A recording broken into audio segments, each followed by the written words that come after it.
Okey, satu lagi barang yang saya order dekat TikTok juga rasanya, tapi saya tak tahu. Oh, okey, ini apa benda yang saya tak tahu nak panggil benda apa. Tempat tutup celah-celah mozaik kita tu, tiles. Banyak pula selotip dia. Okey. Ni dia. Tile reform. Okey, nak tutup celah-celah tile yang ada rongga-rongga tu ni dia barang dia. Harga dia pun murah je. Tapi saya tak pasti berapa harga dia, lupa dah. Tak apalah, apa-apa pun. Jom kita test. Okey, ni contoh dia saya tunjuk. Lubang-lubang macam ni kan dekat tiles korang. Korang buka dia punya penutup ni. Okey. Buka dia ni. Payah pula. Okey, dah buka pasang ni. Dia punya yang muncung dia bagi ni. Okey, ketat-ketat. Buka penutup ni. Okey. Lepas tu korang apply kat sini je. Picit dia. Boleh dia keluar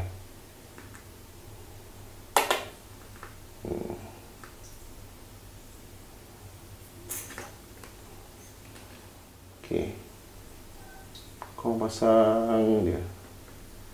Macam tu. Lepas tu korang betul alter dengan jari. Wah. Bagi dia sama rata.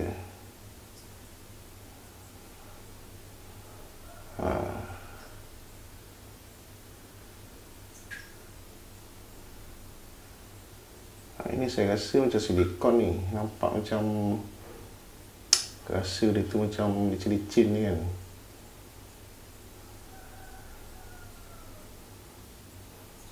Okey. Bila dah settle, korang ambil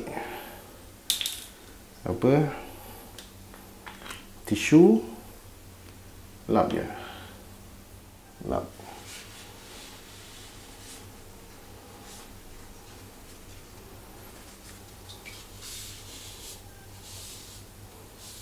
Tu yang lambat sangat nanti dia keras.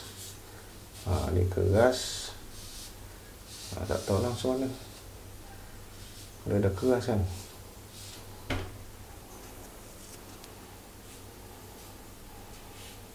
Okey, so itu je.